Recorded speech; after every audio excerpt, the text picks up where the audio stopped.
Well, first of all, this is going to be an introduction to how to play the game on Octagon or in the module, not an introduction to how to play Mage Wars itself. There are other videos that you can watch on the internet, or you can go and download the rules for Mage Wars on arcanewonders.com.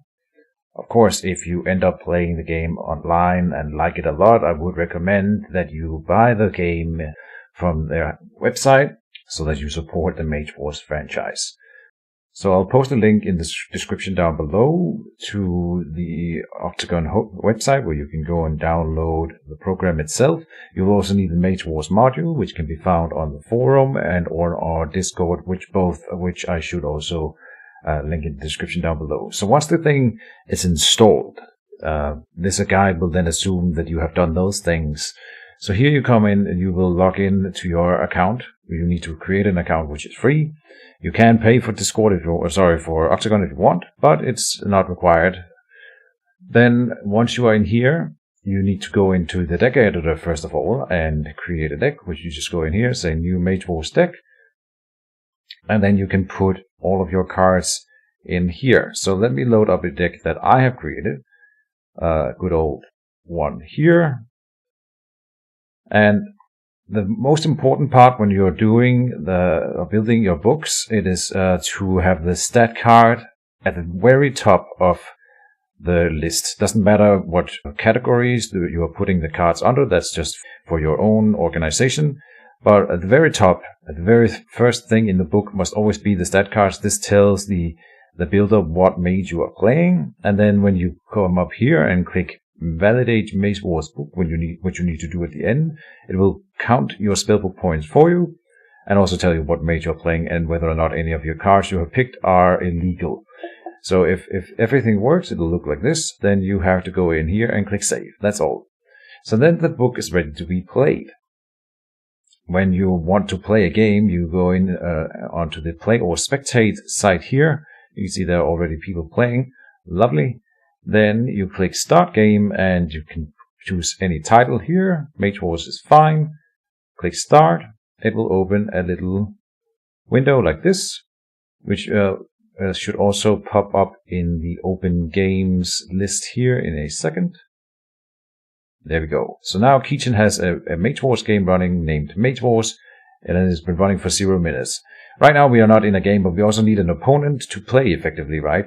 So what you'll do once someone joins, and I recommend if you are looking for players, you don't know anyone who plays Mage Wars, you can go and open a game like I just did here and hope that someone joins. But if you want to have a higher chance of finding people, you should go onto our official Discord, again linked down below, and just write in there, go and write game up. People do this all the time to let other people know that you are currently looking for an opponent. And then once someone joins, you hit the start button and you come in here. Here you will choose between the two game modes of Mage Wars, which most people play the arena, so we click that one. Then there's an array of different arenas that you can choose from. Again, the top one is the most standard one. It's the standard board. We'll maximize it. You can zoom in and you can zoom out as in most games. I'm holding the middle mouse button to sort of pan the camera around. Then I like to close or minimize the bar down here a little bit. And then I like to open the log here. The log is a very important tool for all of your Mage Wars needs. Everything that the automation is doing is going to be logged in the log, and everything you do as well. So always keep an eye on this one down here. Once you're in the game itself, you will go into up here and click Game, Load Deck. And once again, you will go and load up the book, Children of the Forest, whatever, something like that. And there you go. If you've written any notes, they will pop up like this. This is a little bit more of an advanced thing, not something you have to do.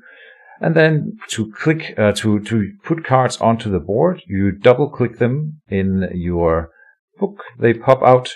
If you drag them out, they will come out as open cards, and the automation won't recognize them. So you always in your book you double click them, and then it will put them in the correct spot and also recognize them for the automation itself. You can then drag them back if you have selected the wrong one or whatever. You double click them to put them out. Mage and stat card should be revealed at the start. Like so. You double click them and then they will be revealed, and the automation will assign your channeling, mana, damage, and life. And so that's the setting up of a game on Octagon with Mage Wars. So now we are going to go into and play an actual game up against a guy called Mr. Chaos. I'll cut to that from here. Alright, welcome back, mages of all ages, to some more Mage Wars. Today we are playing with Mr. Chaos, who says he knows Mage Wars, but it's his first time playing on Octagon. So I thought this would be a good opportunity to make a sort of a short introduction video. I know we have a lot of new players, and if you want to learn how to play on Octagon, I'll try in this video to the best of my ability to voice all the technical stuff that you need to be doing when playing Mage Wars on Octagon. So now we're in the game, and the first thing you gotta do is put out your mage card and your stat card onto the board and flip them over. To play cards to the table, you always double click in the book. So right now I double click my Tangle Wine, which was a mistake. But I want my Mana Flower in the first round, and you always prepare 2 cards in Mage War. So I go with the 2 early cards here, Mana, and then double click Cassiel here, and just make them prepared for the actual game. The game will automatically put the stats into the bar down here. You can see I have 10 channeling, 20 mana at the start, and 32 health, while Mr. Chaos has done the same. Then to advance the phase, there are multiple ways you can do that. One of them is to right-click on the board, and it will show you this drop-down menu, which contains all the shortcuts, and it also usually shows the keyboard shortcut, which is the one I use. So I press Ctrl plus down to say done with planning phase. So we go into the deployment phase, and nothing happens there, and then it goes into the first quick cast phase. And I gave my opponent initiative. The game automatically rolls at the start of the game, and then the winner gets to assign the initiative to who he decides on. So we pass through the first quick cast phase as well. Then we are in the action phase, where the one with the initiative will have to act first. In this case, Mr. Chaos can see as green, and it's also noted by the color of the initiative marker over here. He uses Ctrl plus A while hovering over his card to flip his action marker. Then puts a card on the table and double clicks it. It will automatically suggest the mana cost, and then he just clicks OK. I'm going to do the same here. So I go,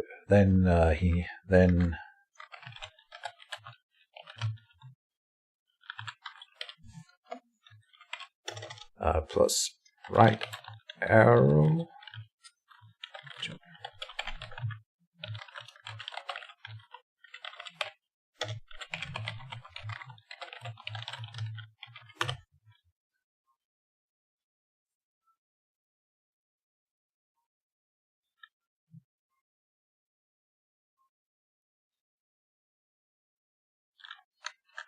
Alright, so then I Control plus A while hovering over the mage card, because that's one creature that I'm activating. Then I will put my card on the table, double click it. It comes up with the pop-up showing it costs 9 mana.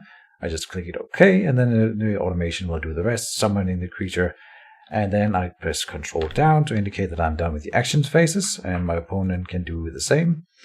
And then it'll pass into the final quick cast phase, after which you can then press Control Q on your mage to do the quick cast, which happens in this, or can happen in this phase. And I will do the same, casting my Mana Flower. Where do we put it? Let's put it here.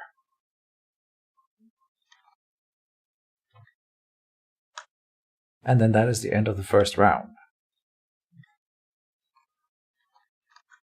And then you just keep pressing Control down. It will go through the initiative phase and then the upkeep phase, doing all the necessary stuff in these phases, adding mana to your mage. It will add mana onto your spawn points and familiars if they are generating mana.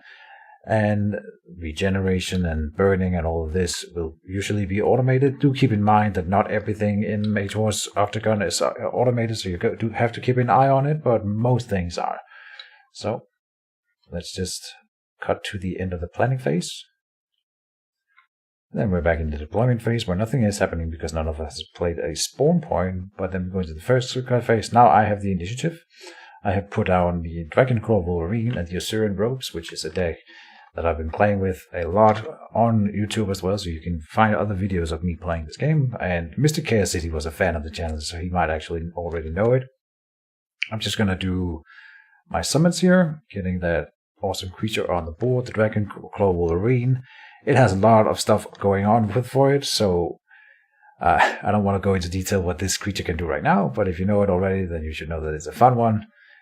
And then we'll see what the Meditating Monk here is doing. Perfect. And so he uses the little arrow here next to the mana to either increase or decrease his mana supply. You can do that with the channeling as well. Life, or sorry, this is damage and then life over here. I will activate Cassiel, and she's going to cast a curse, a remove curse on me, which is something you can do. Because it doesn't actually remove any curses, you gain the effect at the end of the card here, which says gain 2 mana. So I will get that, and you can use Cassiel Hand of Imshala as a mana engine in this way. So I say done. We both ended phases, so we are already in the first quick cast phase, but that was a mistake. So because he still has his mage action available. And my opponent is then summoning a Thought Spore. This awesome creature here is also a familiar, quite like Cassiel, but it has special rules. To use a Thought Spore accurately, you need to put a card, an attack or incantation spell from your spellbook onto the board, and then put it on the Thought Spore itself. Let's see if he manages to get that done here. You just hover it over the creature in question, like that. Perfect.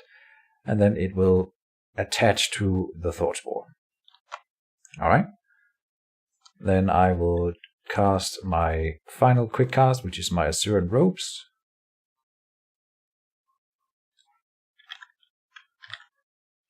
Done with the final quick cast phase. And then my opponent also uses his final quick cast to then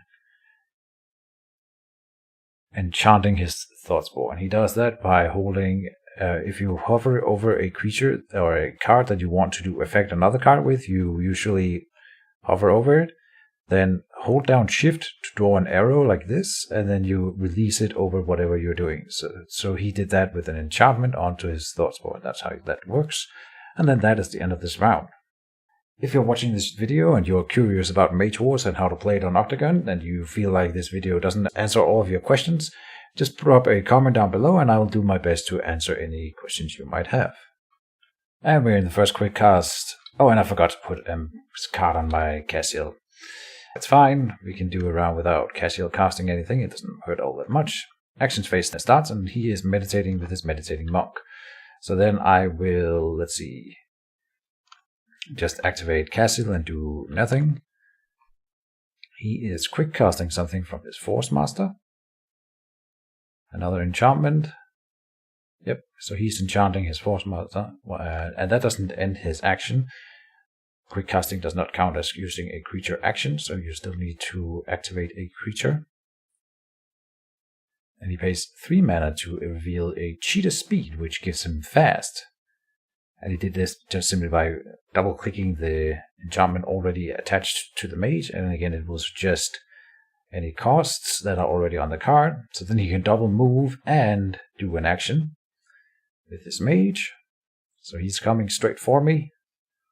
Let's see what he's got planned.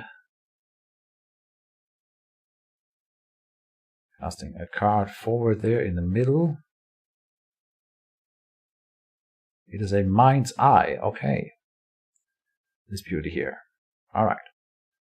This is a special card that the Force Master has available to her. I will activate my Dragon Claw. Wait, I will move my mage forward, and then I will enchant my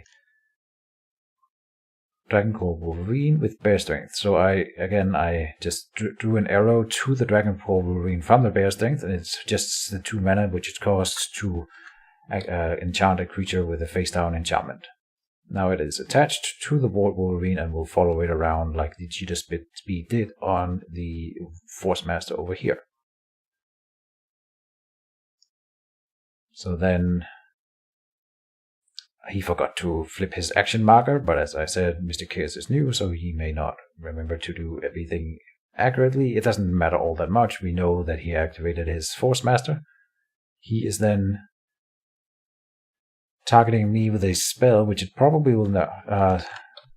The game thinks the spore is too far away.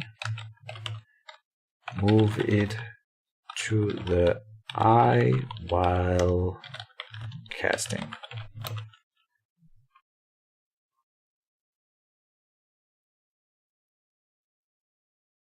There you go. We'll hide arrows. This is a very lovely button that I always click whenever arrows show up because they aren't really helpful to us, but for the guys that are coding, they do matter. So, to use the eye accurately, because there is zone detection in the Mage Wars software, you need to actually move the creature to the zone where it's casting through the mind's eye thumb. So he moves it over here because this is a range 1 spell. And he drew an arrow from the Thoughts board to my mage, and then it will ask him to do the attack, which it's doing right now, and then he's going to move it back to its starting position. Here comes the attack.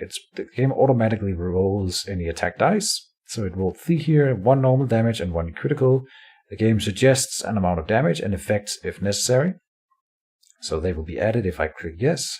2 damage were added in here. And I got a daze on my mage. So perfect.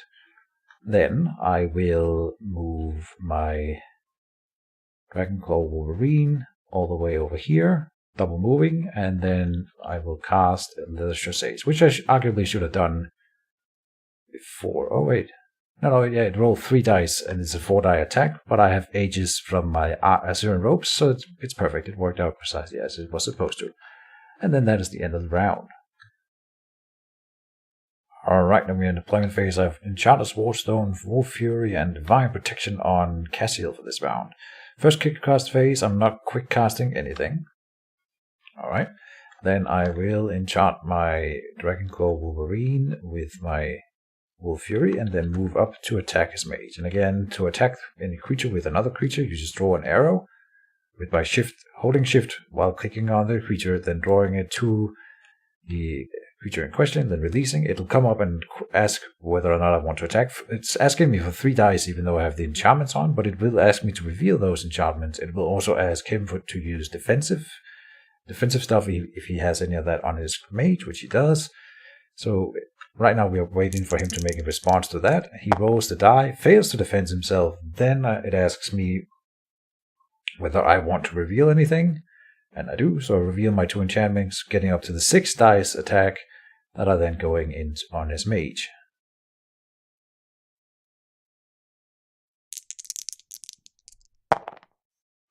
And I only roll 3 damage with those 6 dice, so that's kind of unlucky, but that happens sometimes. So 3 damage is going in as his mage. And then I click Control plus right arrow to say I'm done with my actions. And then he may do a move. He is activating his Meditating Monk to gain a mana. Alright. I will activate Cassiel, move her up here, and then draw an arrow from her enchantment that she has prepared onto the Wolverine, giving it another enchantment. This is the Divine Protection. And then click Control plus right arrow to indicate that I'm done with that action. It automatically paid the mana from Cassiel's mana supply instead of draining it from my own. So the Thought Spore is coming back over to the Mind's Eye to launch another spell. Let's see who he is targeting this time. He's going for Cassiel. Oh no. So that's 3 dice going in on Cassiel here, which is not something she wants, of course, so we might want to try to protect her from the next round and on. We'll see. Depends on what happens here. Deals 2 damage to Cassiel. Alright. And I prepared this Enchanter's Wardstone, but I forgot that this is considered a protection spell, and that means Cassiel can cast it. So I might actually not want to cast it from my mage and just move up here this turn. I can use my Assyrian robes to move damage from Cassiel to me. So I think I'm gonna do that. I am politely asking my opponent if he is done, because he could use his quick cast action at the end of that action there. So I double move up here, remove my Daze marker, and then I am done with the round. And so he still has his mage available, which he can do trickery with. We'll see what he can do, or what he's gonna do. We don't know yet. He could pull me to him and then hit me in melee if he wanted. But he's activating his mage first, maybe summoning a creature here. Looks like it. An Acrobian Vampiress. Okay. That's a big creature, a big baddie. Very cool. And then he still has his quick cast available. With his 3 mana, he might enchant something.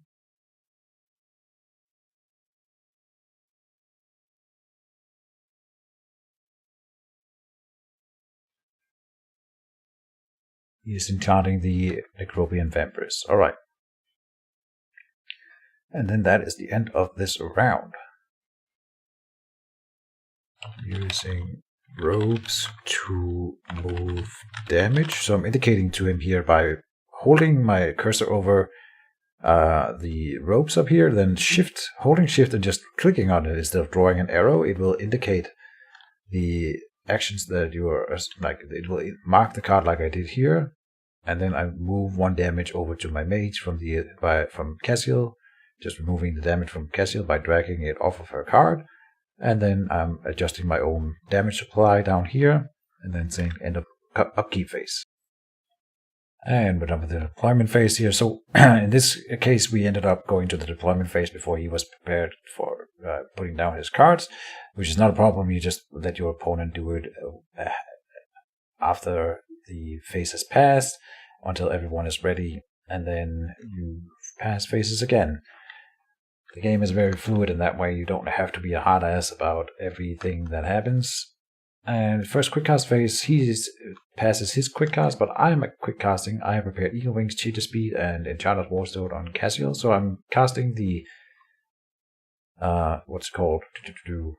Eagle Wings on my Wolverine, and then immediately revealing it, so that my Wolverine is now flying with the Eagle Wings. Flying Wolverine, and I'm gonna get the Cheetah Speed and fly it over to kill this Thought Spore. I thought that might be fun. We'll see if that works out.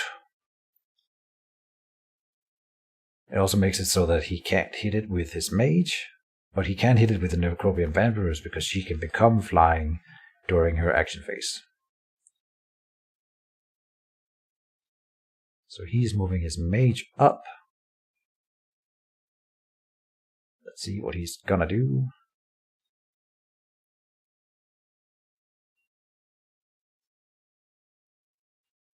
He is targeting the Wolverine with what? Force pull. So the Force Master's ability on the mage card here is an example of a thing that is automated. So here you just announce what you're doing, pay the appropriate mana, and then of course I will do what he says. So then I will not need the Cheetah Speed to get to the Thought Spore this turn, which is kind of interesting. And then he remembers to flip his green action marker. He's now also flipping his quick cast marker. And let's see what he will do with that. An enchantment seems to be going on to my Wolverine, and this could mess with all my plans, so hopefully it is not something that stops its actions. We will see. Oh, he is casting Sleep on it. That is an amount of mana. Let's see. It is level 4, so it will cost 2 more mana for each level beyond level 3, so it's 8 mana, and that's what he paid, so it's perfect. So I will add a Sleep marker onto this one. I haven't seen that spell in years, but this is a pretty good situation for it, so that's kind of cool. Wolverine has a tantrum, and he needs to go to bed, apparently. And I think Mage Wars always becomes better with a little bit of banter. So cute when they sleep. So I will activate Cassiel and move her, I think, up here and cast the Enchanter's Wardstone here. And say done. So now the Wolverine isn't flying anymore, and it is unable to take its actions, which is going to be interesting.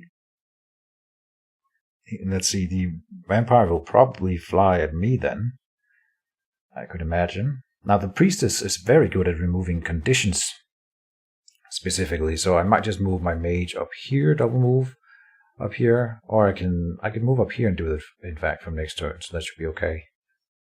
Because you can do it as a quick action too, as a quick spell, yes.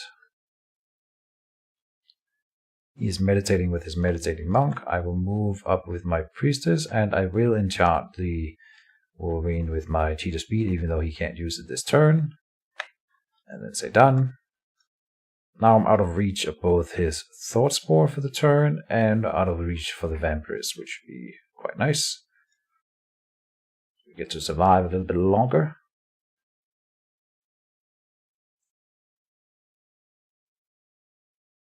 And the Vampirist is coming towards us at full speed. Just double moving, it seems. Oh, I will activate the Dragon Claw Wolverine and say done, because it still needs to technically activate, even though it's just sleeping.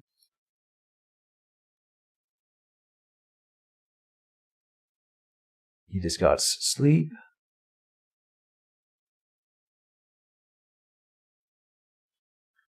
I will politely remind him that he can move his Thought Spore, although he does not have to do anything with it, of course. I'm sure he didn't miss it, but you never know. If I were him, I would probably move it down here, and that would be the better move. There's no reason for it to stay here, where it's close to the Dragon Claw Wolverine, and he is indeed moving it away. Well done. Alright. And he's adding a guard marker onto it, so now... Just so... It doesn't really matter, just to make sure...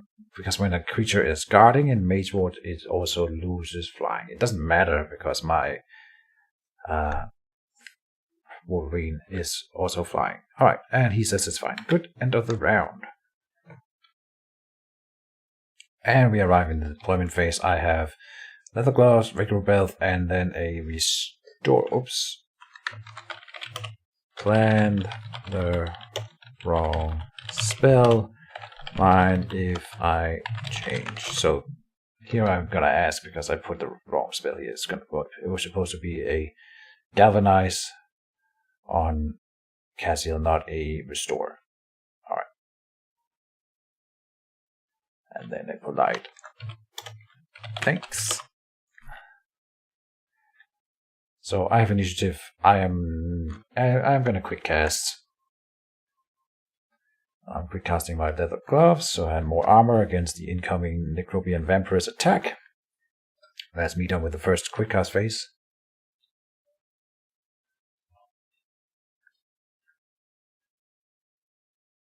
Let's see if he quick casts.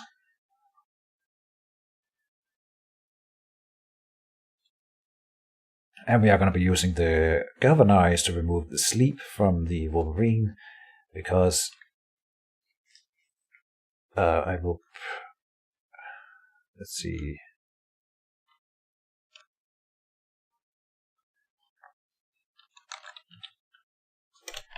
Need to advance face.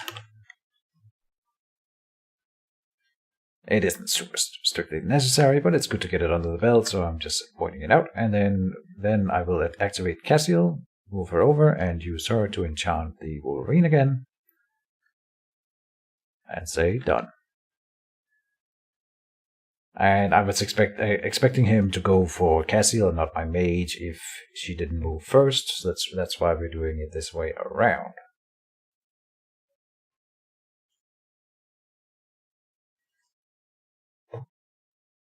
Now the Vampirus is activating, which is good, because otherwise I was going to move out of its range, of course. So here it comes. It's going to be attacking me. Or the Wardstone. He might go for the Wardstone. And I'm expecting it to have a Bear Strength on it, like I did on my Wolverine here. It's a pretty common card, especially on the Vampirus. Let's see. Might be something else, you never know.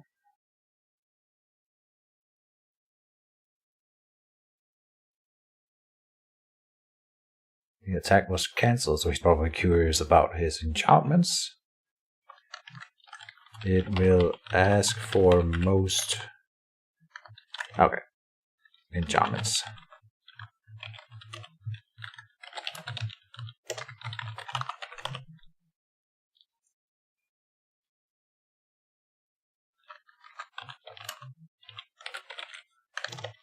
Alright. But he can do it manually, of course. Now the Vampirus is attacking me with then 6 dice, because it's 7 minus the 1 from my Aegis. So 8 damage rolled, and I have 2 armor, so it'll be 6 going in, which is kind of rough. I'm up at 10 damage now. So we're definitely getting somewhere.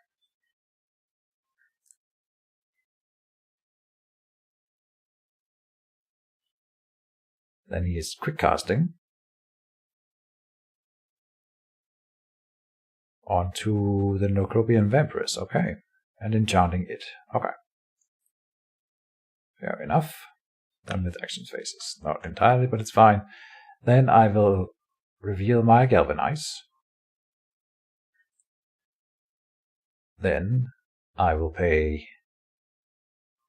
for removing the sleep, which is 4 because it's mana equal to level.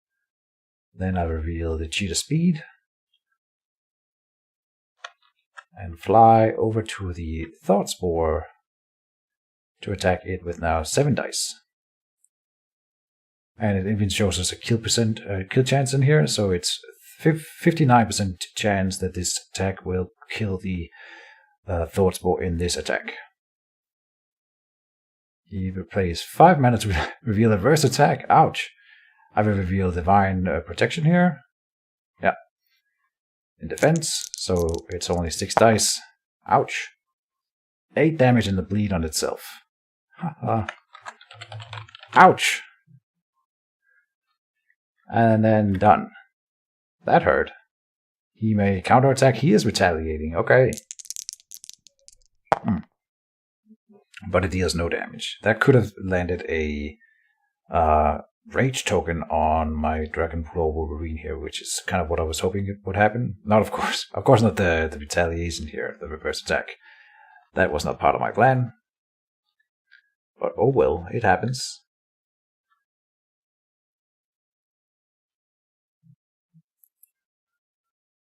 So now I am gonna have to heal it, and soon, otherwise it will die from the bleeding. So he is double moving up to me with his mage, and let's see what he does. He's attacking my priestess with his mage. He has the cheetah speed on his mage already, so he can double move and attack. It's only gonna be 2 dice, but 2 dice is 2 dice.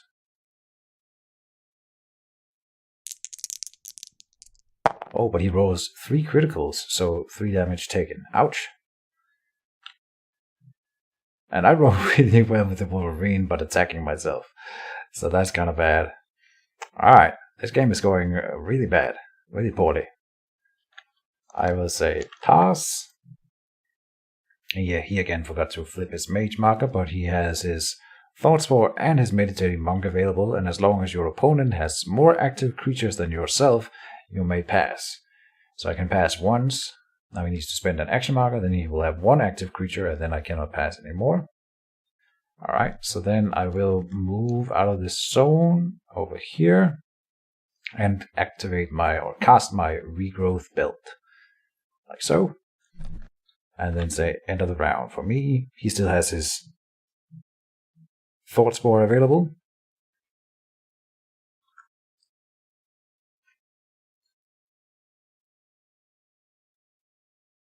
Thought Spore is moving further away, and Probably casting the, what's it called? Invisible Fist onto me again. Maybe onto the Wolverine, that might be a thing. But then it will gain rage tokens as well, so it's kind of tricky. No cast. Okay, so that's the end of that round. And we're in deployment. I am not deploying anything. Neither is he, because we don't have any spawn points on the board. I have Rhino Hide and Faith Healer Staff in hand, and Restore on Cassiel for casting onto the Dragonfall Wolverine. It's at 9 damage. I'm not going to be able to heal it this turn, I think. Depends on whether he moves his Thought Spore first, and I might move it to my zone so I can heal it with the Faith Healer Staff. I will enchant myself in this action here.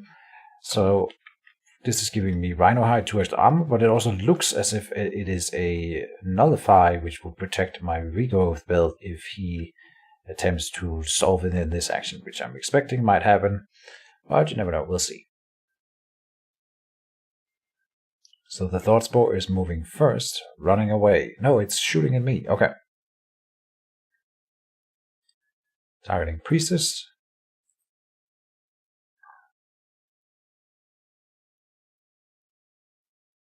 With Invisible Fist.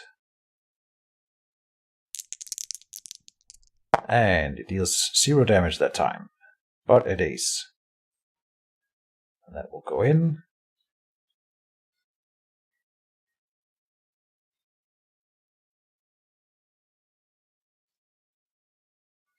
Alright, so I will activate my mage here to try to run away from this vampire that is going to be chasing us, and I'll cast the Faith Healer Staff. That will allow me to heal even more. I'm kind of regretting playing, as Mr. Care said he was not a new player. This is not a deck that I would normally run against a new player because it's kind of tilty. I'm going to heal a lot. I'm looking forward to see what he thinks of it after the game.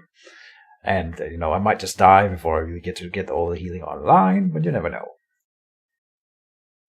So he's force pulling my mage. So I go 1 to the right. And he needs to flip his quick cast marker and pay the mana. But he's already on top of that. And of course it's really hard to run away from a Force Master, but I'll try my best. Maybe I should have double moved away from him this action. I could have done that. Might have been better.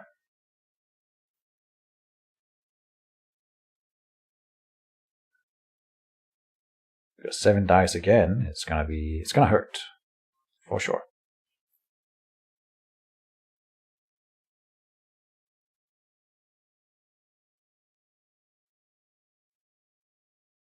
So another 6 dice coming in. Now I have 4 armor when I reveal my Rhino Hide. So we might be able to soak most of the damage with a bit of luck. Oh, and he rolls precisely 4, so no damage is going in that action. That's lovely. 0 damage taken. Nice.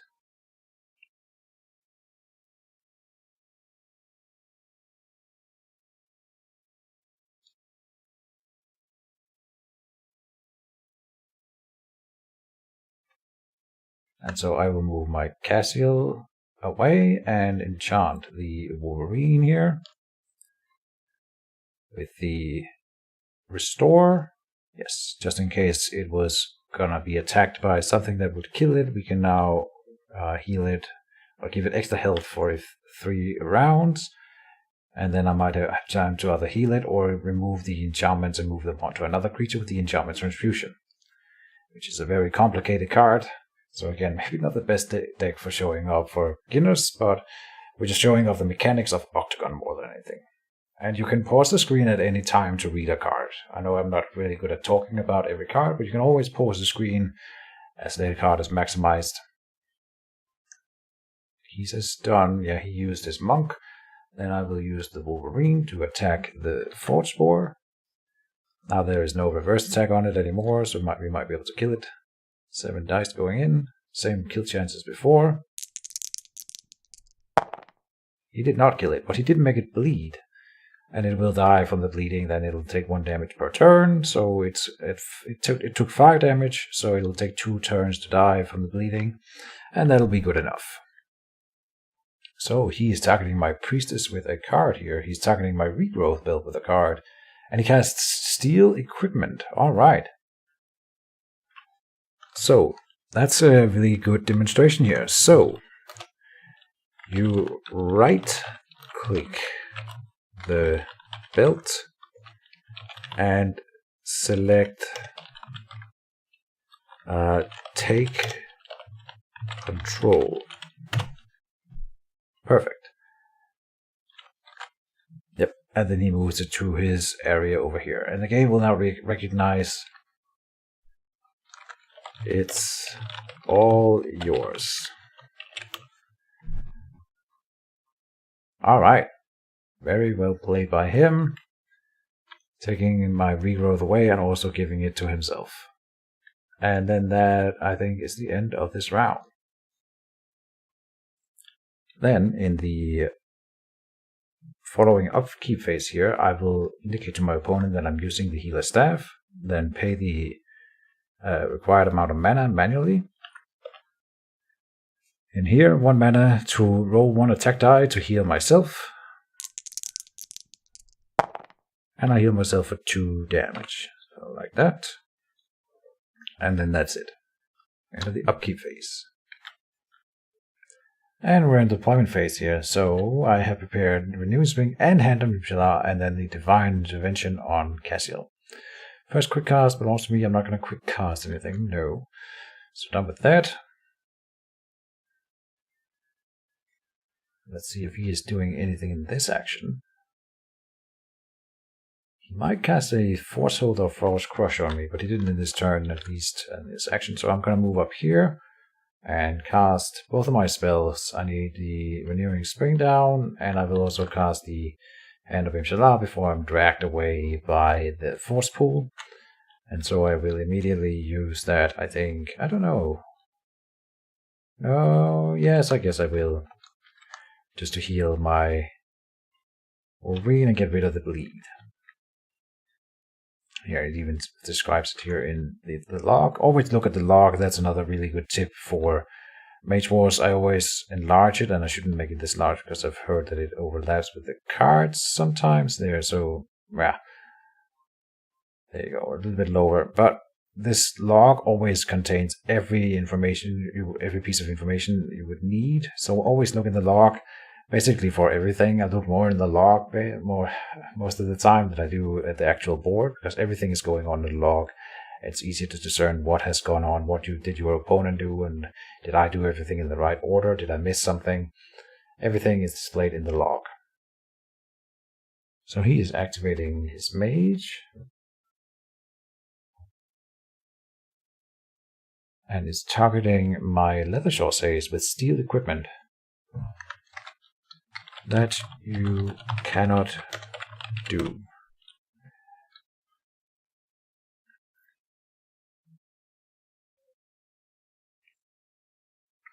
And I'm assuming that he's trying to cast it through the Mind's Eye. You are trying to use the eye.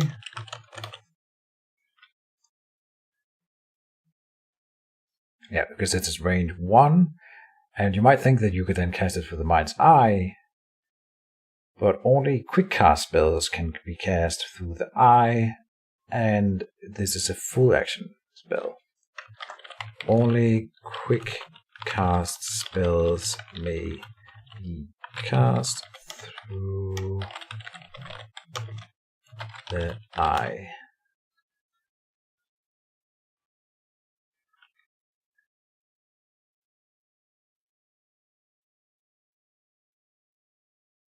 So he's just double moving to me and attacking. So what's important is that when you may cast a spell, like he did here, again it is displayed in the log, it says he's paid 4 mana. He is absolutely allowed to take it back, but he should also remember to take the mana back, because the mana, remember to take back the 4 mana. Right. Because the mana is already spent, as it is indicated in the log, and now he's not casting the spell. He flips the card down, which you can do by clicking Ctrl F to flip a card. So he flips it back down to indicate that he's not using it, and then takes the mana back. Alright, and then he's done.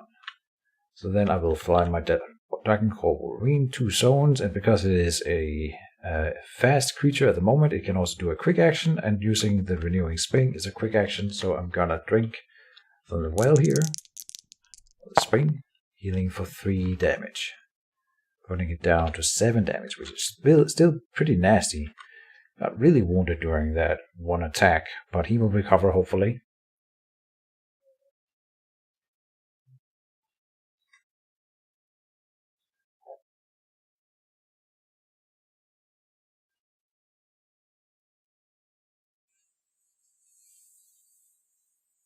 He used his Meditating Monk to meditate for 1 mana.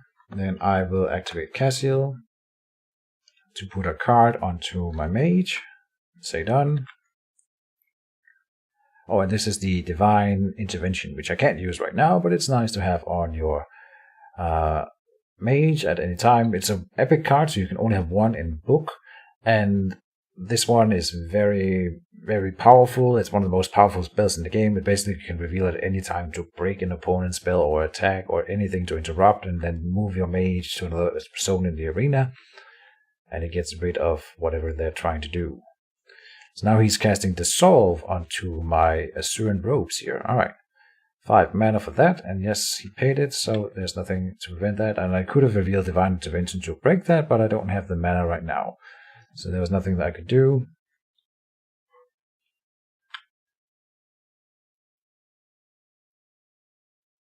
And then he is moving his vampire in to attack me. So my mage is getting pressured really hard. And we will try to see if we can live through it. It's going to be hard.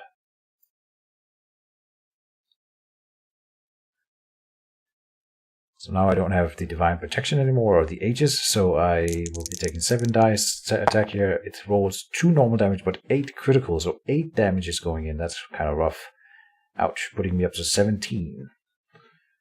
And then he still has the Thought Spore available to do something with.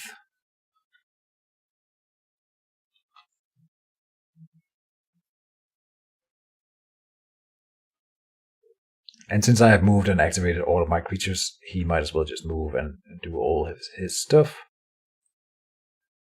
It's going to die the next upkeep phase because of the bleeding, but it has 1 final action. The bleeding is just 1 damage per round until you heal. I have no creatures left.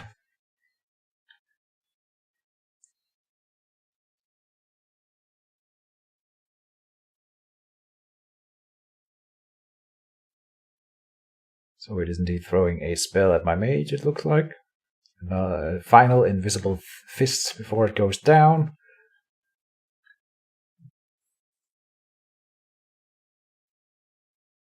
I'm not sure how I'm going to survive this. I'm going to try to kill the vampire, I think, because I don't think killing his mage is viable. I don't have anything to break through his defenses reliably, and he also is regenerating. So we should try to kill the vampiress. That might be a win condition for me, and we'll try to start working on that next turn. The Thought Spore also dealt 3 critical to me, so I'm up to 20 damage. I will, of course, try to use the Faith Healer Staff.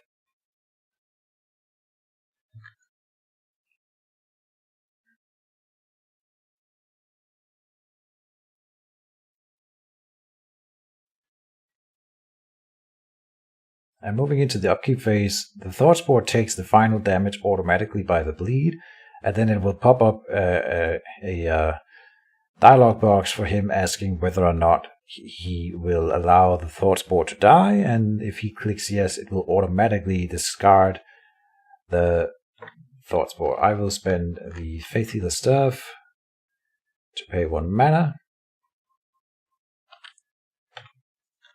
to roll 1 die.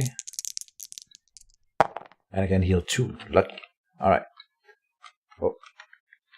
And then when we click end of upkeep phase, that's when the damage will go on to the Thought Spore here. Let's see it happen.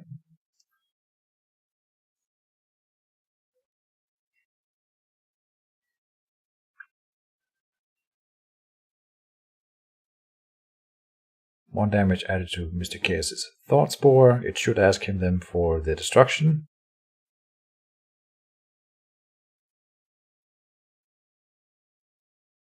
If you were wondering how I could double move out of the zone, it's because the Thought Spore is a pest creature. Normally creatures hinder, but in this case, this one doesn't hinder because it is a pest creature. It is one of the keywords attached to the Thought Spore here.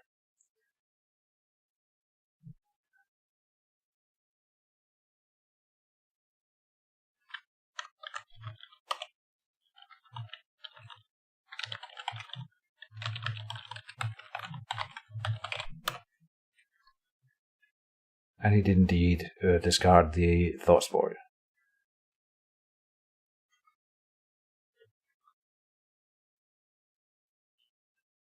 Now, sometimes the attached spells don't get discarded, so you need to do that manually and marking the invisible fist here for him so that he knows that he needs to pay attention to it.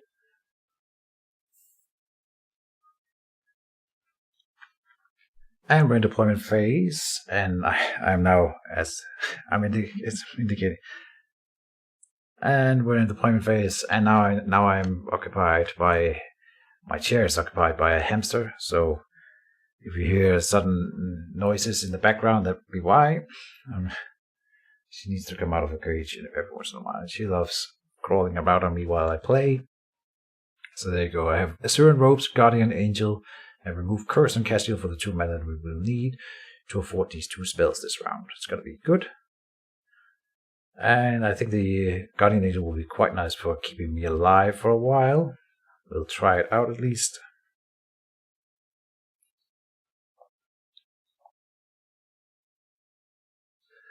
And we're in the first quick cast phase. It's his initiative, but I will cast the Assyrian Robes as soon as I can here. So let's see if he's casting anything. He did not. Then I will cast the Assyrian Robes for getting that Aegis down again. Like so. Trying to protect myself against this onslaught that is plaguing us. So rude.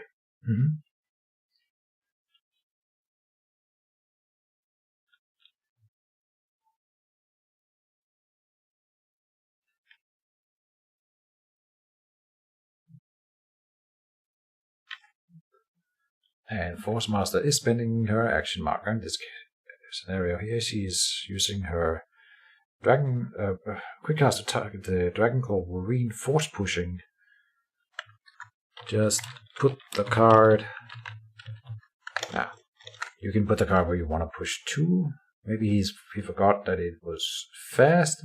Currently, I don't know. We'll see if he has a grand plan with this. Since it is fast,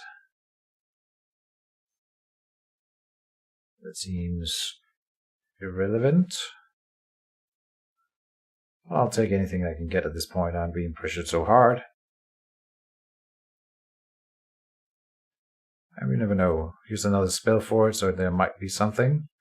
Probably enchanting it with, like, what's it called? Force Crush or Force Hold, so that it can't move. Standard Force Master tricks and trickery.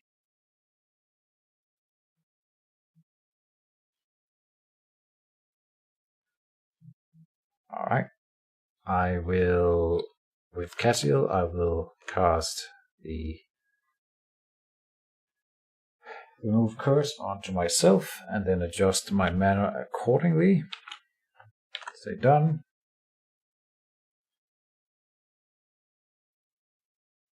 The missus is trying to escape here. If you hear a sudden thump, it's because she managed to get onto the floor, and then I need to start what I call the chase. So, I mean, you guys won't even notice because I'm cutting these videos, and I was chewing on my headphone wire. No. Let's see here. Divine, he's attacking me with the Necrobian Vampirus. Let's not do anything about that right now. So I need the mana. And then we have 3 damage going in, 3 critical landing on my mage.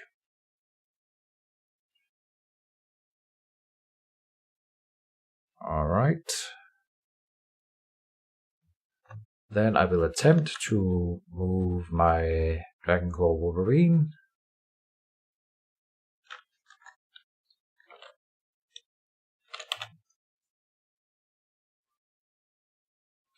He says reveal.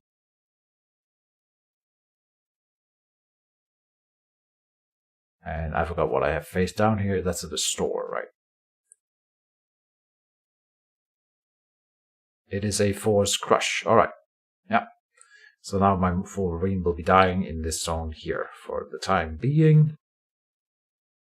Which I'm not going to do anything about. I think I'll just cast the next one and then enchantment and transfuse my enchantments onto it to save the enchantments.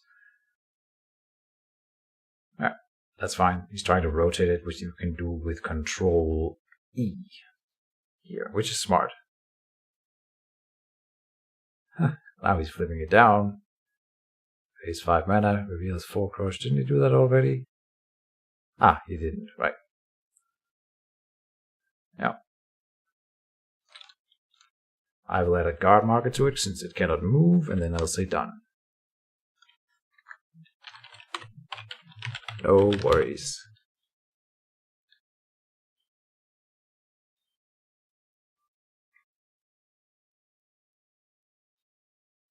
And he still has his meditated monk available.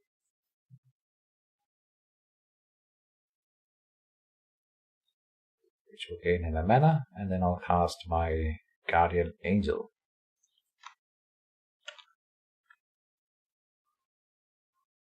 There. And I'll use my Hand of Imshallah. I think I will... I'll heal myself with it. This turn. And then say end of round.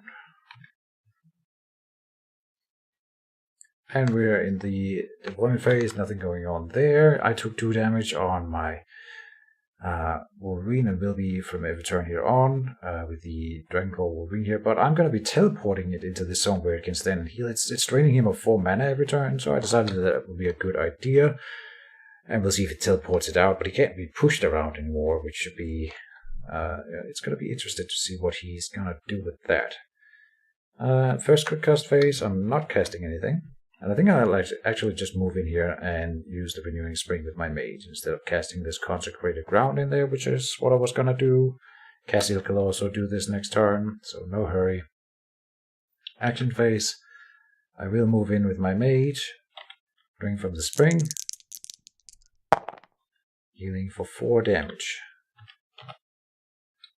And so he used his Meditating Monk to meditate. With Cassiel, I cast the Crown of Protection onto my mage because it's a protection spell, and with that one I can start putting armor tokens on my creatures. Mainly I want at least 1 on the Guardian Angel to make it even more tankier than it already is, because it's probably going to be tanking a few hits from the Necrobian Vampirus. I want him to use the Necrobian Vampirus before I guard with it, because if I guard in here right now he can force pull me out with his quick cast and then hit me with the Necrobian Vampirus. The Force Master being tricky like that, as always. So we will wait with it for as long as possible. And at least he will need to start spending actions on that, which is quite nice for me.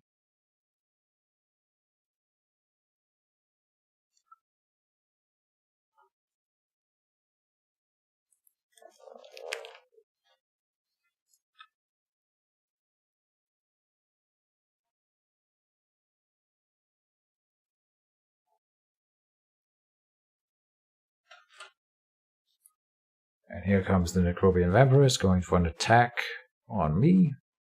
He might actually want to start hitting the Renewing Spring. I know it's counterproductive, probably, but I'll be healing forever if he doesn't. So it's definitely a tricky situation he's in. And I can just understand the sentiment. So he's attacking me there.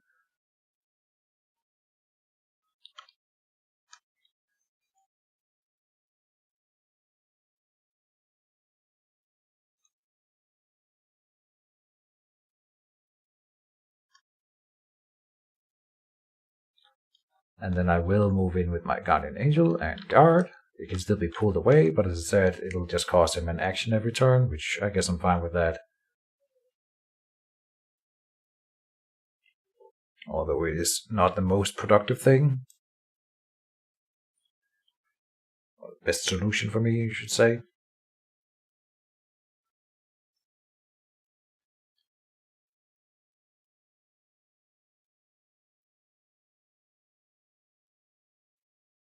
He is force pulling me. Alright. Yep. And he might force hold or force crush me in this zone then to keep me away from the renewing spring every turn. That could be a thing next turn. We'll see.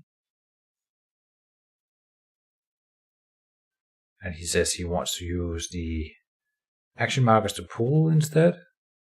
So he still has QC available. Alright, quick cast available. Yeah, that's fair. I mean, it all happened in this right now, so it's not like we are changing in anything retroactively. And so I have no problem with that. So then he can say done. Then I will teleport my Wolverine up to the spring zone and stop guarding with it. Activate and use the renewing spring to heal. Healing for 5. So it's going to stay alive for quite a while. I could have attacked the Vampiress in this action, but I'm worried that it will be hit. Well, I suppose he can't because the Guardian Angel is here right now, but still, if he ends up destroying it while it still has all these enchantments on it, that will be really bad for me. I need to save them with the enchantment transfusion. So then I will also use the Hand of Imshala to heal myself. And then that is the end of my actions for this round. And so he still has his quick cast available at the end of the round here. Oh, and he quick casts Galvitar Force Blade. The double-bladed lightsaber is coming onto the board. And then that is the end of the round.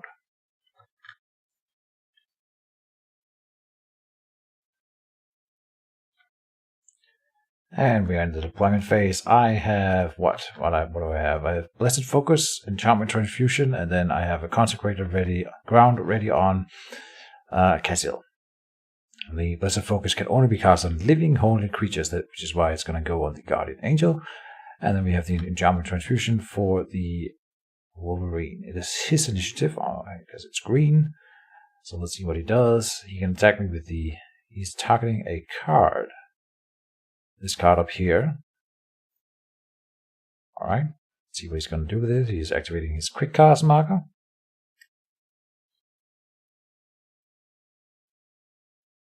He's targeting the Guardian Angel with the card. It is an enchantment. Okay. Then he's done with the first quick cast action, so am I.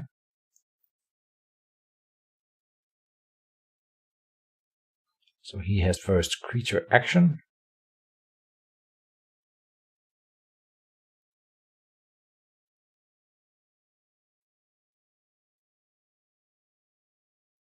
He's using his mage action to attack me twice then, or however he's going to do it. He's at least targeting me with his Force Master here.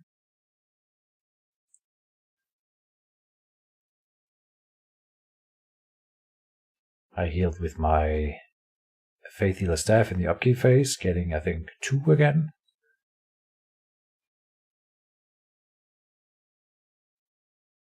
No, I don't know. I don't remember, but we could go up and check.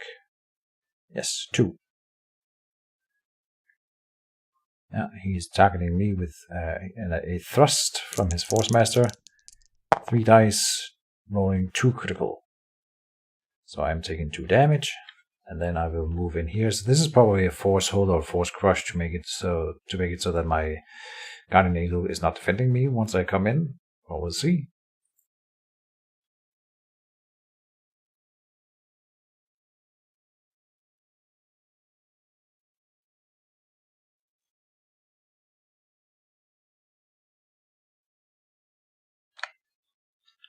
Alright, so I will move in my mage and heal. Healing for only 2 damage. And then I will enchant the angel with my enchantment here. Blessed Focus.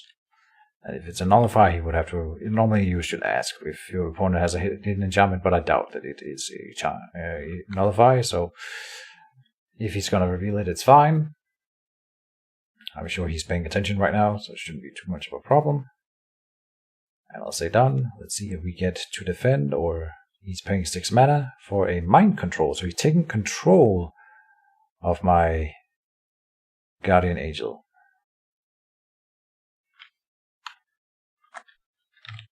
So you take control just as you did with the build.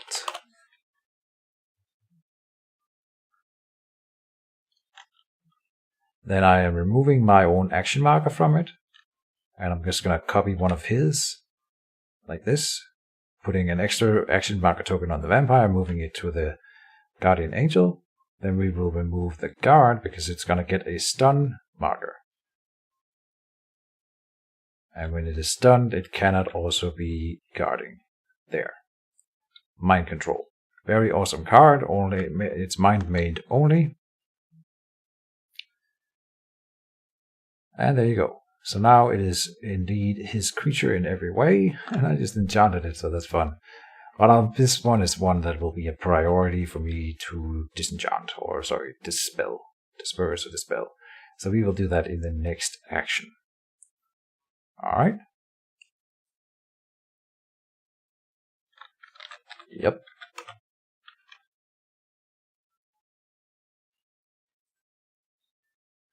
And then the vampiress is attacking me.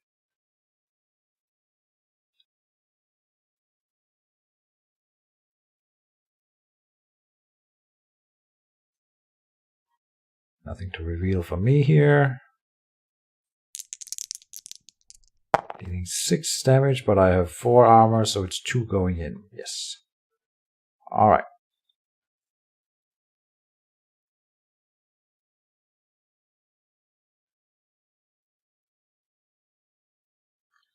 Then I will cast the Consecrated Ground with Cassiel. And put that here. It's not gonna damage the angel because it's a holy creature, but it will damage the vampire. It won't heal the guardian angel right now because it's currently an enemy creature of the Consecrated Ground. As they done.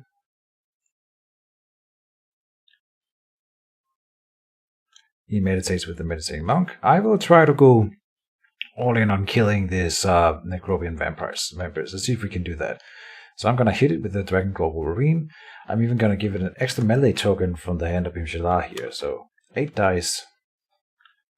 Oh, it might have a reverse attack on it, so I'm not going to do that. Hold on. That's silly. I will, because if it's that, I gotta expect that at this point, so I'm healing it instead. It's fine. I need to poke it with something else to find out whether this is a reverse attack. Yeah. So, and then with the Hand of Imshalar, I'll just heal myself. And then I'm done with the round. He still needs to activate the angel.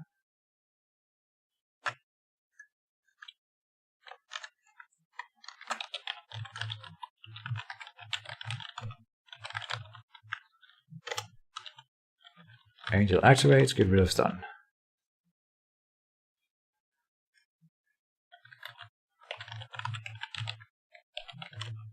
So you just take the marker you want to remove and sort of click it, hold it down, and then you can move it anywhere. If you move it somewhere where it's not on top of another card, it will remove the marker from the creature. Now he removed the action marker.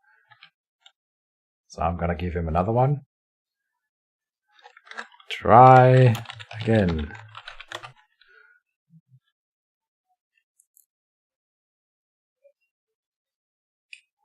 And you can zoom in Octagon if you want to make stuff a little bit bigger, so you could go this far to then remove the stun.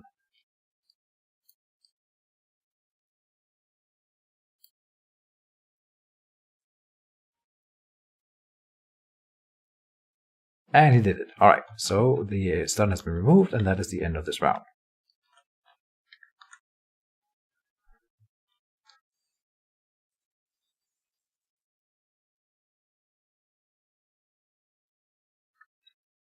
And so here at the end of the upkeep phase, we have another thing that isn't manual. That is manual, it is not automated. The Consecrated Ground, the healing on it is automated, but the damage is not. I like it. So yeah, you hover your cursor over the creature in question, and then you just press F2. F2 is for adding damage. You can also, I think, see that in here. Yes, damage counter F2 up here. Alright.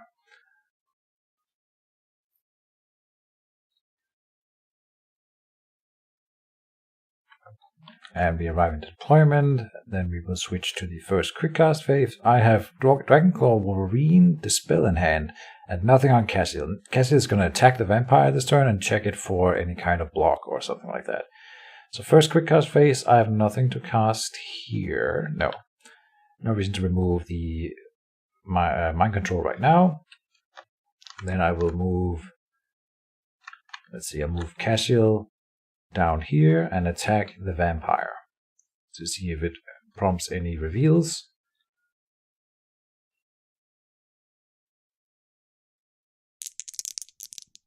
It did not. Alright, and 0 damage goes in.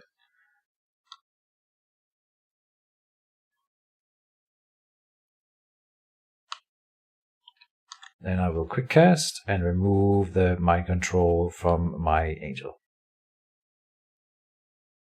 Yep. For 8 mana. Even with a 14, which is exactly enough to cast the second Dragonclaw Wolverine. So I will take control of the Guardian Angel. And can I delete the mind control? No. You will have to delete the mind control.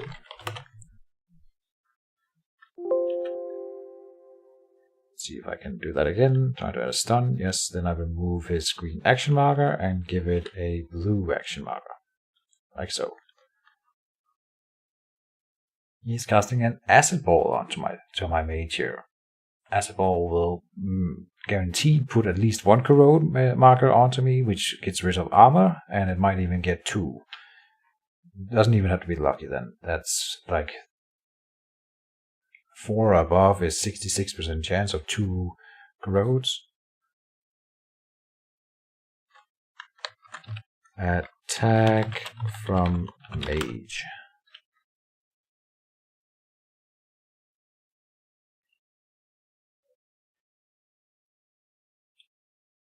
So even with attack spells, you always drag an arrow from the attacking creature, in this case it's a mage, to the target creature.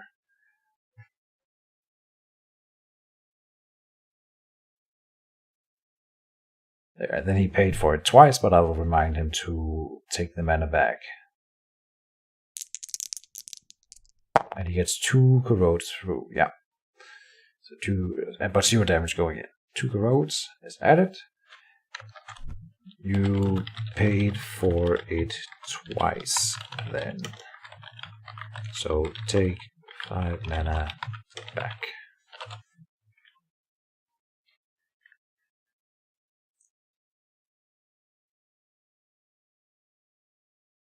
Alright. And then he may still quick cast if he has something like that planned. He didn't. Alright. Then I think I will... Should I attack him with the Dragonclaw Wolverine? I think I will. I'll attack the vampire now. With the 7 dice. Only the 7 dice, not with the 8 from the Hand of Imshalar. I think 7 is fine for now.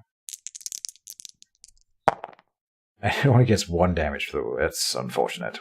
1 normal damage and 1 critical roll, and it has 2 armor. I'm piercing 2. Oh, so it actually goes through both of them because it only has 2 armor. Alright, done. That was an unlucky roll.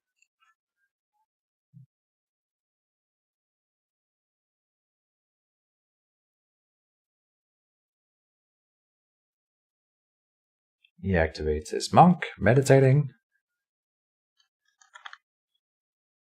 I will remove the activate the angel, and it's stunned, so all it can do is get rid of the stun marker. Then I say done.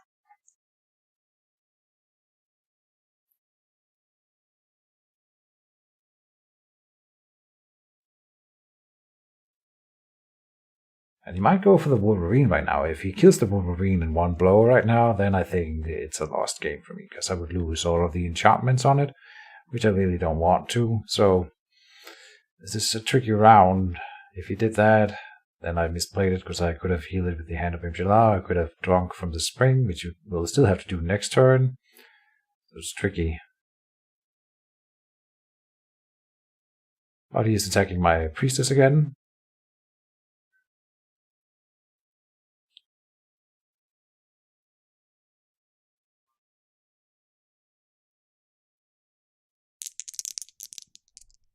And he rolls 4 normal damage, but now I only have 2 armor because of the corrode, so 2 damage goes through.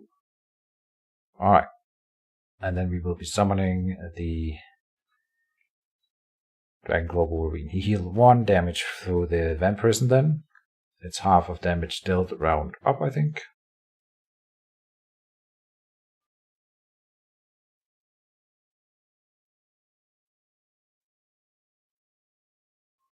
So let me organize my cards here a little bit so that we have room for another creature.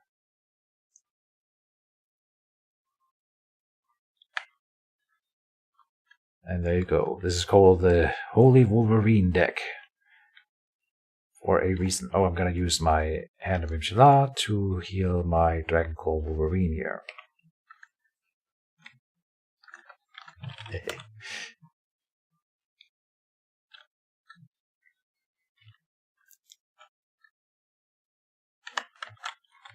The Holy Wolverine deck.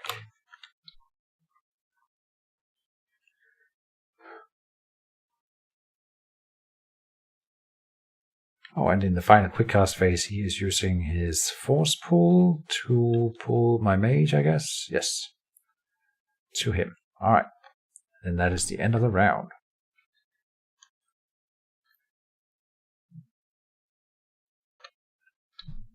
Alright, now we are in deployment phase. I have Blind in my hand, Luminous Blast, and an Armor Ward on Cassiel here. And let's see what happens this turn. I still would like to kill the vampire, but we didn't really get a lot of the stuff done in the previous turn, so it's gonna be tricky. Probably not gonna get it done in this turn either, but the Luminous Blast is here just in case I get close, then I can use it to finish him off.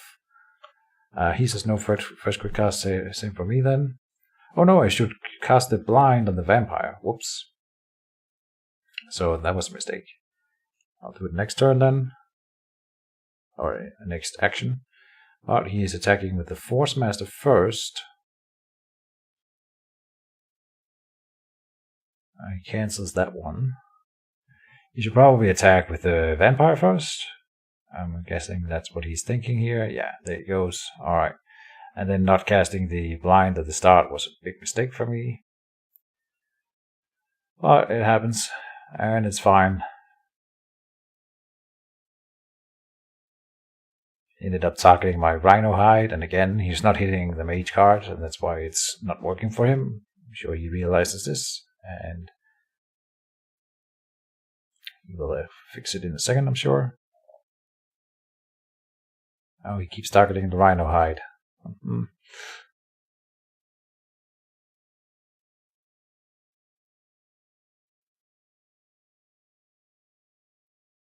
There he goes, hitting the priestess that time.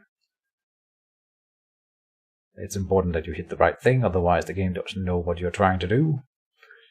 Here comes the attack. I will not use my Divine Intervention in this action. Oh, he dealt 10 critical damage. Ouch.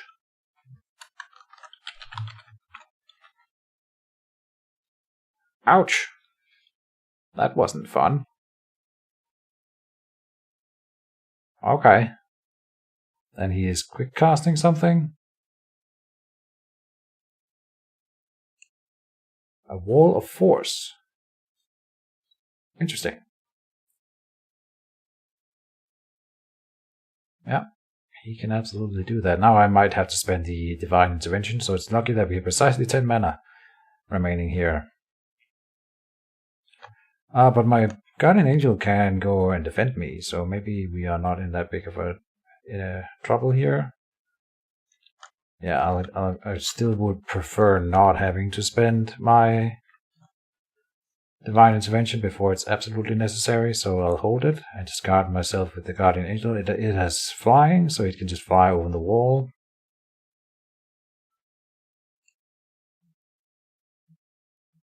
Now, I don't know if he knows, but the Galataur Force Blaze has a sweeping attack. Spinning Slash can be used to either double strike or sweep, and if you do a sweeping attack, you can hit the guard first, which gets rid of the guard, and then you can do the second attack, which is why it's called a sweeping attack. You sweep, so you would hit the second target in the zone, or a second target in the zone, which could be a thing behind the guard. So if he does that, then I will have to spend the Divine Intervention, which I would prefer not having to do, but I mean, I would rather not die, so... In fact, I'm gonna move Cassiel in and guard myself. So I have 2 guards denying that specific trick. Let's say done.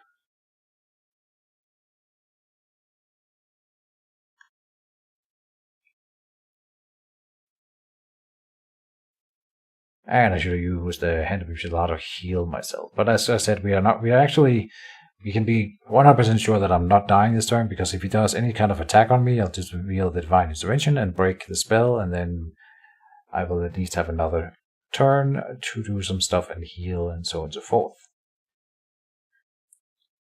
So he is spending his Force Master's action marker here, and he's just going to attack Cassiel. Yeah, that's of course the danger, but can't have everything. Hopefully she lives. I think on average she will live here. He's going to do 2 times 3 dice, which is going to be a total of 4 or 6, and she has 8 health. First she gets 3 through, so she still has 5 health remaining. And then she deals 4 damage to my Cassiel. Alright, so Cassiel survives. And Cassiel will attempt to counter-strike with her 1 die, which doesn't matter because of the regrowth build. So he shouldn't even spend his force or defense on it if he is smart. And he didn't, yeah. And she also deals 0 damage, so it didn't matter. Alright.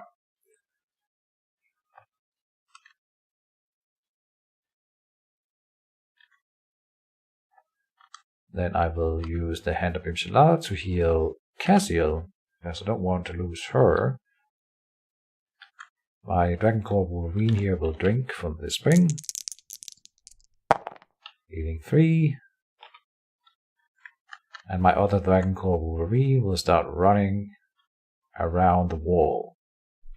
Maybe I should attack the wall. No, I don't think I should. Yeah, no, done. No. I move my mage down this way and cast Blind onto the Necrobian Vampiress. Using Priestess special power to remove, what's it called? Corrode. Here, restore. And that costs 2 mana to get rid of 1 corrode. And then that is the end of this round.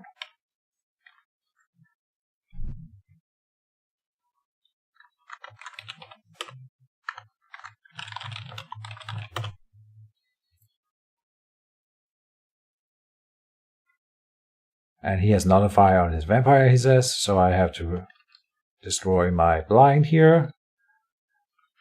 And away it goes. Alright. End of the round.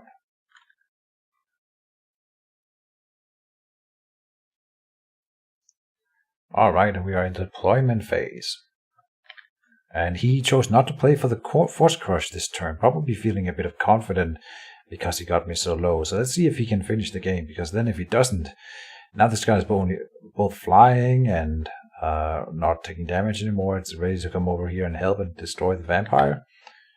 It's going to be an interesting round. I have Temple of Light and Luminous Blast in hand. I should have maybe put a healing spell in. I didn't think of that. I guess I won't use the Temple of Light. I didn't think that through, because then I can't afford the Divine Intervention. Whoops. Alright, no quick cast for me. Let's see what he does. Probably going to throw a big attack spell at me here. And so I will have to reveal my Divine Intervention. He ends up targeting the Rhino hide again.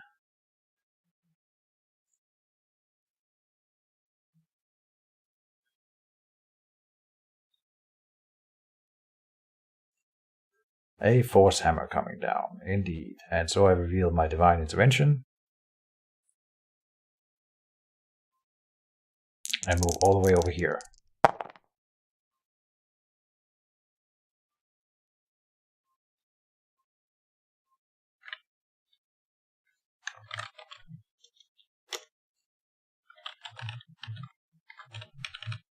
Priestess.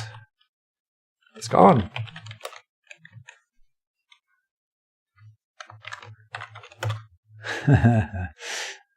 Alright. So that's a swing and a miss. So then he needs to follow up and try to kill me with something else. Otherwise I survive.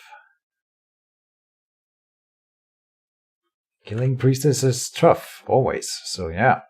Now Castiel will run over here and heal before she ends up being murdered. Healing for 5. And I will...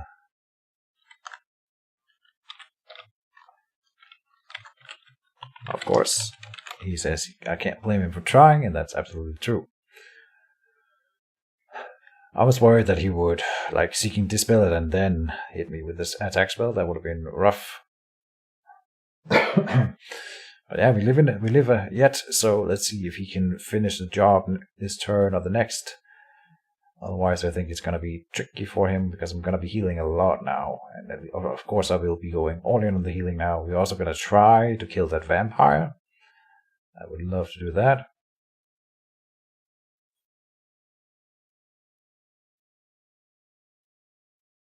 But right now, he can't get to me.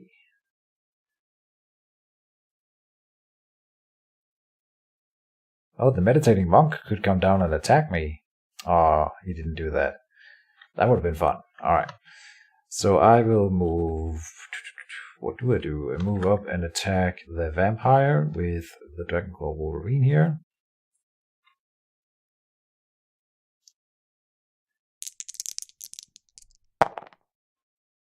Dealing 2 damage. No bleed. No bleed. 2 damage is 2 damage. We'll take it. And say done.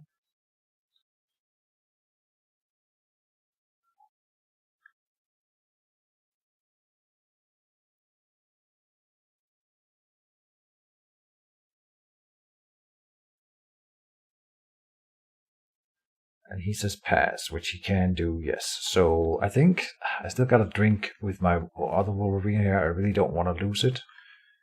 So I will.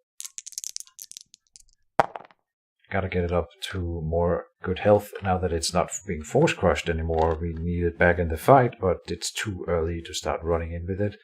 If it gets one shot by... He rolled 10 crit before, so it can still be one shot by that vampire. So... yeah, he needs more health for sure.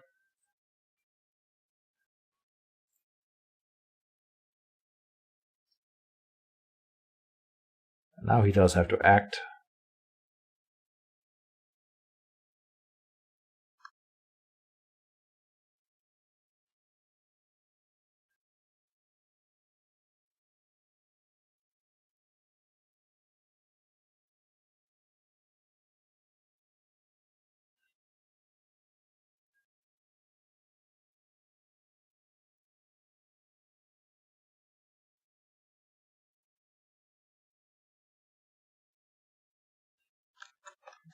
You are hindered, sir. He's trying to double move, but he cannot, because there's 2 creatures in here that are hindering him.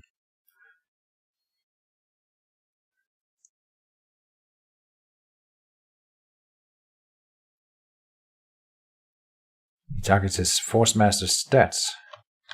You cannot double move. You are hindered.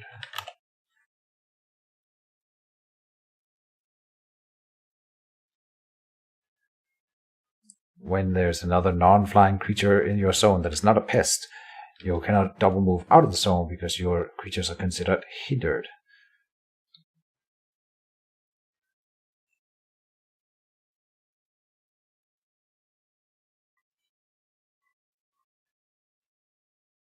Now he's trying to quick cast, but because he didn't flip his action marker, he forgot that he already quick cast.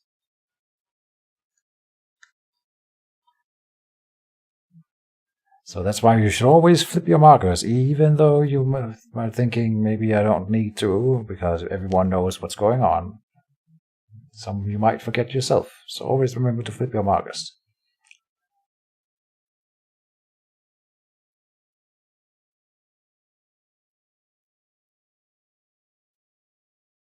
Now he's moving off the board.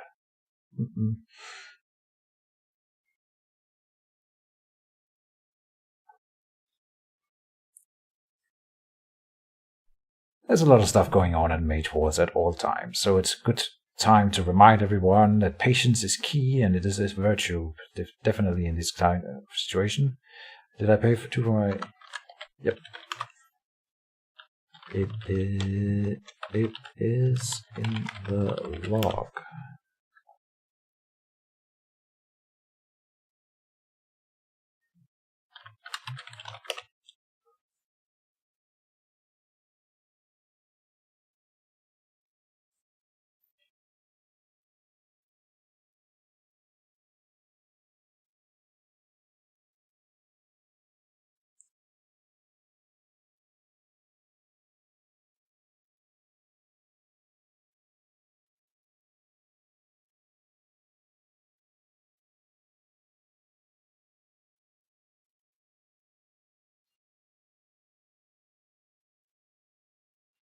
And so he chooses to enchant the Necropian Vampirist with that enchantment instead of his mage, which is fine.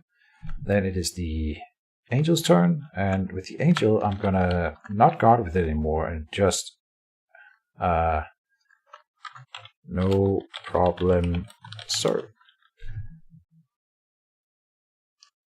I'm just gonna attack his what's it called? His Vampirist, and I will reveal the Blessed Focus on my Angel, giving it 1 more piercing and 1 more melee attack. I'm not sure it's automated this one, so I'm going to try here. It is. Alright, perfect. So 4 dice and a piercing 1 going in on the Vampirist. Let's try to kill it.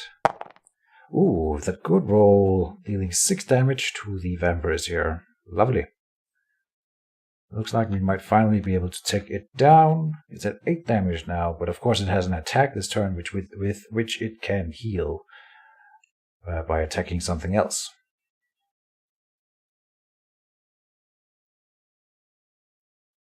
So let's see if he goes for that. And the important part about doing that was to make my Angel also flying. And when it is flying, it hinders flying creatures just as it was hindering non-flying creatures before when it was guarding, because then it loses flying. Now it's flying. Creatures that are also flying are then considered hindered, and that means that he couldn't activate the flying stat on his Necropian Vampirist and fly 2 zones away if that is what he wanted. He reveals Mongo's Agility, which makes it elusive and therefore ignores any kind of hindering. Well played, sir. So then he can double move it with somewhere if he wants to. Yeah, then he pays 1 to fly. Alright. Cool.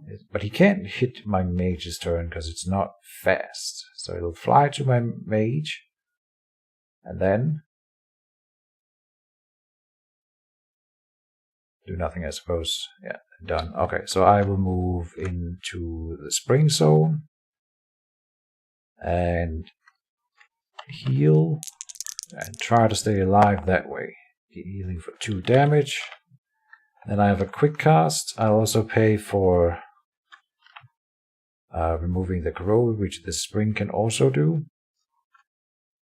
And then I don't have mana to do any of my spells, so I will just not use a spell at the end here and then say end of the round. Alright, and we are in deployment. I always forget about my abilities. Divine Reward here heals me or gains me a life when I reveal holy incantations like this one. Technically, I should also have gotten it for the Divine Protection and the Galvanize, but I'm only asking him to retroactively give me for the Blessed Focus because the other ones are really my fault. But here we go, we are in the quick cast phase. He moved his Mind's Eye over here. He might throw a quick cast spell onto my mage here. He probably is, and indeed. Let's see if it is an attack spell that will kill me. It's entirely possible. I healed 2 of the Faith Healer staff this turn, so I'm 26 out of them 33. With Aegis 1 and Armor 4. Seems like I should survive a Force Hammer. Let's see. 5 dice being rolled, and it deals 2 critical. And I'm slammed. Alright, so I live going up to 28 out of 33 then. Still alive and kicking. And then I have Tanglewine and Bull Endurance in hand, and I will Tanglewine the Necrobian Vampiress. Just put it next to her here, so that she cannot hit me with her 6 dice.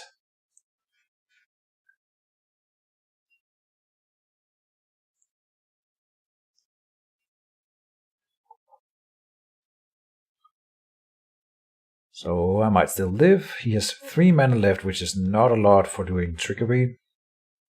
I don't think he can kill me here, and I think I will live through all of this, which is... I don't know, people usually give up when I play this. Either they kill me or they end up giving up before I kill them, and we might see that happen soon. Which, again, I'm sorry that I played this against a newcomer, but I think he's enjoying it. At least it seems to be the case when we talk to each other. And I hope you guys enjoyed it. It's always fun to see this Holy Wolverine. It's a really cool, gimmicky deck that I made a long time ago. It's really... I made it precisely because of these March's Restoration, which can heal the Wolverines without actually healing them. It takes damage away from them. Because if you heal a rage creature, then they lose rage tokens. Anyway, so he is passing. Then I will put an enchantment from Cassiel onto my mage. It is Glancing Blow, which is quite nice. It reduces the next incoming attack by 3 dice to a minimum of 1.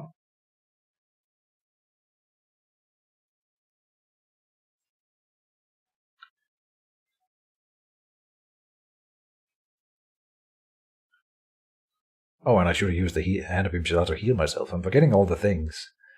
But we're still managing to get through all of this. I'm usually... I don't know if I shouldn't make absolute statements like that, but I'm pretty good at dealing with rushes, especially with this book. Just play it slow and safe, and then at the end, when I've killed every enemy creature, I still have my Wolverines and my Angel, and then they can't really kill me, and so I end up winning. But he might still get me. It's not over yet. I'm only at 5 health currently, so... Now he's attacking the Tanglewine with his 7 dice, which can remove it in 1 turn here. But maybe it should have guarded, because of course I'm gonna attack it now with my Wolverine. Oh, and he deals 12 damage to it. So it is gone. Very gone. It only has 8 health. So yeah, it's very gone. Alright. Then I will attempt to kill it with my Dragonclaw Wolverine here. I'll probably even give it an extra melee die from the Hand of Imshila, giving it 8, giving it a good kill chance here. 73% kill chance, in fact, that's pretty good. Get it, Wolverine, get it. Oh, and it rolls 14. Damn, and a bleed token. There you go. That's the great roll that we were looking for. The Angel also landed 7 damage on it, so going up to 22 and it's definitely dead. Alright. Very nice. Vampire gone, and at that point, I mean, the Force Master...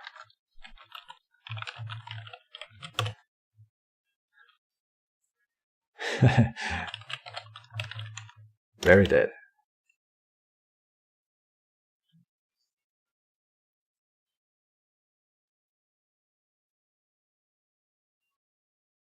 And again, the enchantments on it were put up here instead of discarded. So you have to discard those kinds of cards manually. Another cool thing you can do in Octagon is to check how many cards your opponent has left in their book. He has 32. I only have 28, but I'm also going out of school for these Dragonclaw Wolverines, so that would be why. He says pass. I will drink from the fountain with my mage. Healing for 3 more. Going down to 25. And then Days has also gone here. And I say done.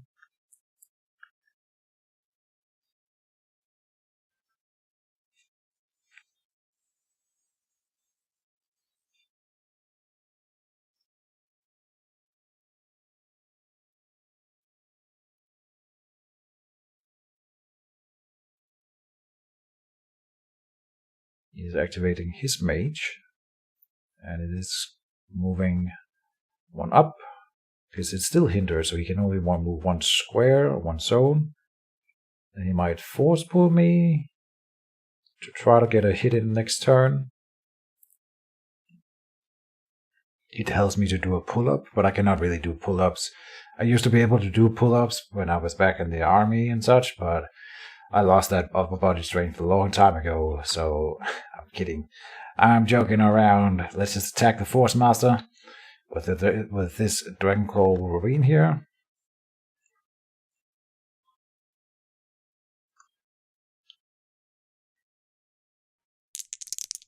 He attempts to avoid with the dodge, and he failed again, and takes 2 damage and a bleed. Lovely. But he will of course heal that bleed in the next upkeep phase. And I think the Angel will also just attack him. I could move over here and guard, which may be the better idea, but then he can still force pull me out, and it ends up not really being worth it in the end. So I'll just move up and attack him with the Angel. 4 dice.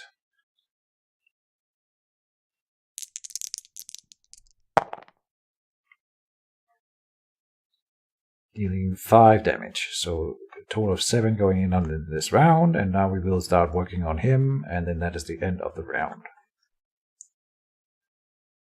Oh, I thought the monk had already moved, but apparently not. He's coming to attack me with the monk with 1 die, which he can absolutely do. Oh no, that triggers my glancing blow, which is too bad. Whoops.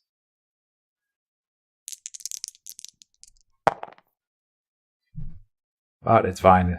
Yeah, so he actually got rid of that one for that 1 free action. That's quite nice. Alright, and that is the end of the round.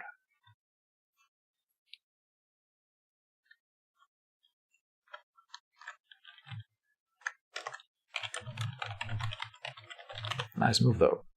End of the round.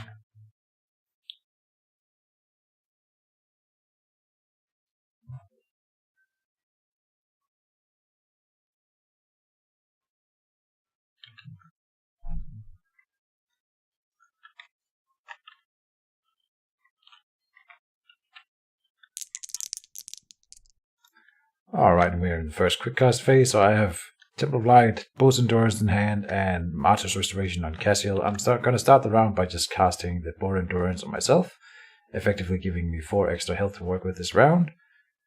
I rolled 0 on the Faith Healer Staff this turn, so no healing in the upkeep phase. We'll see if I get through this round.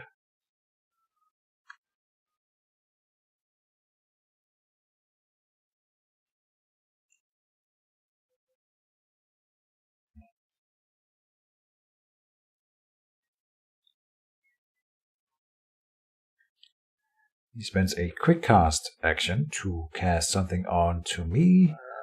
Let's see what it is. Probably another attack spell here. 4 armor and Aegis 1 is just really good for me. It's going to be tricky to finish me off even if you have a boulder or something like that. We'll see what he does here. If he had a boulder, I think he would have already used it. Might be another Force Hammer. Alright, so we had a case here where for some reason the game won't allow him to do this Flame Blast attack on me, which I don't know why. So the important part is you can always just do it manually. You pay the mana manually.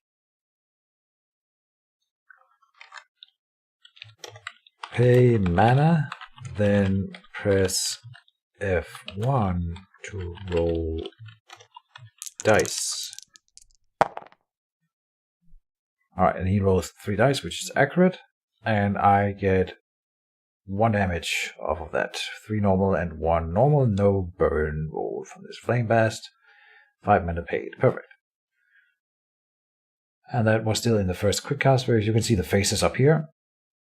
Always, if you are interested, and you can also see that it's turn 16, which may be of interest to some.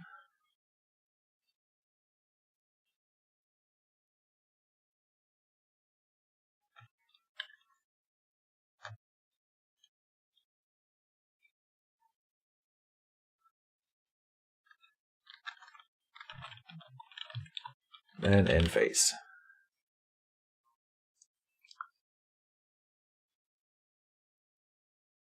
Just for the log, I like having it neat and good like that.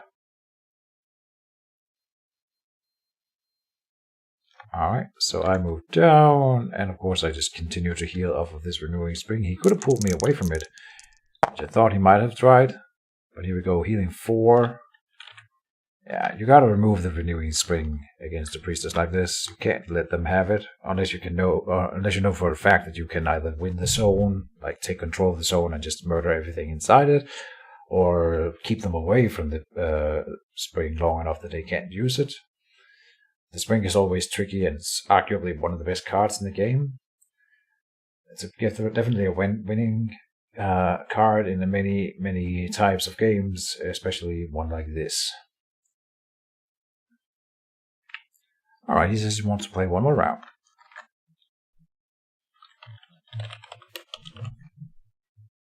So we will. Let's see. I said done. So it is technically his action, but of course he may pass.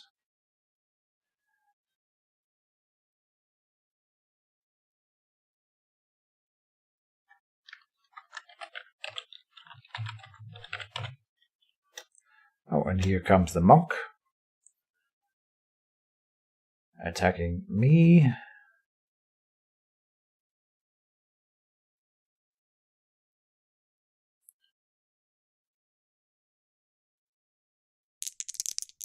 One die, dealing 1 critical, yeah. I mean, damage is damage. It's 1 out of the 11 that I have left. For some reason it didn't do automation here, so I'll just add the damage manually. There you go.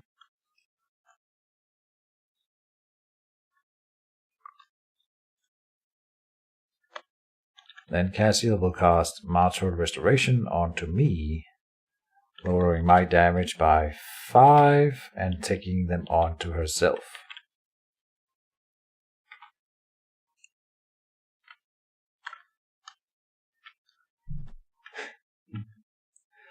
The Healing Priestess. Priestess is hard to kill.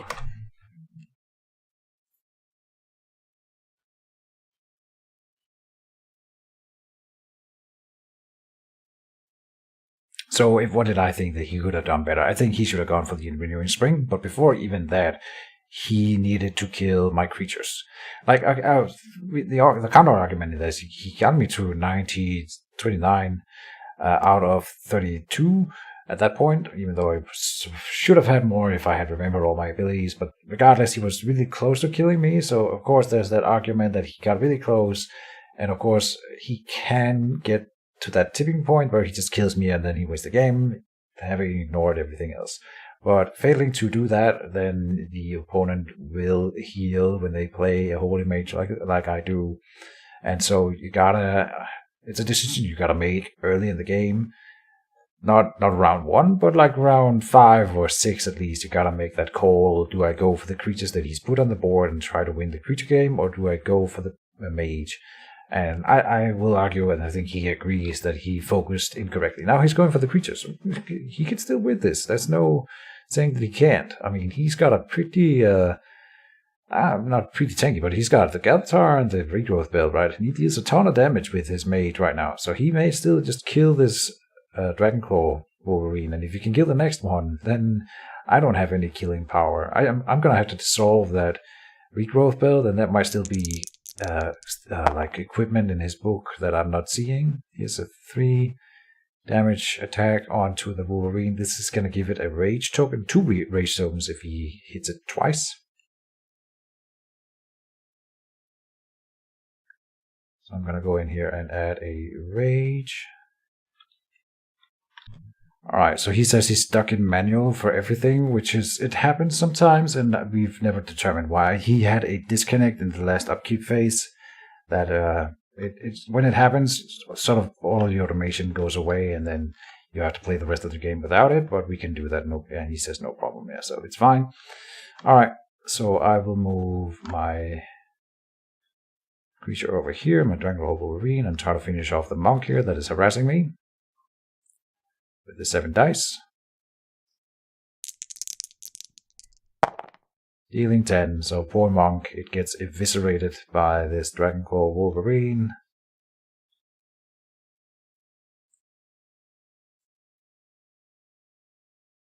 It's pretty dead.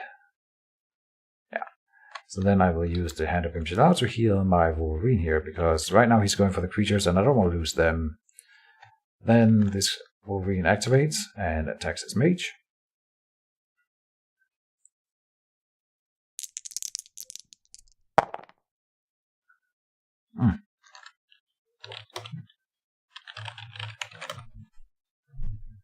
I forgot to ask for the defense. The automation doesn't work for his mage anymore, so he needs to do that manually, and I will have to ask him for the defense.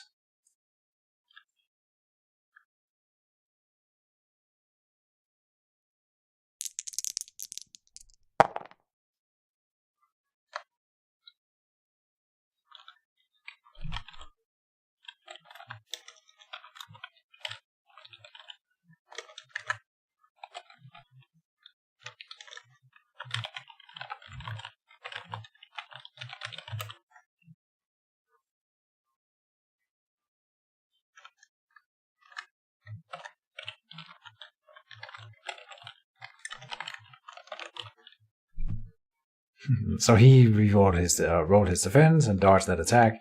I'll get him yet. So I attack with the angel then. And deal the 4 damage again. Precisely. Alright. And that'll be the end of this round.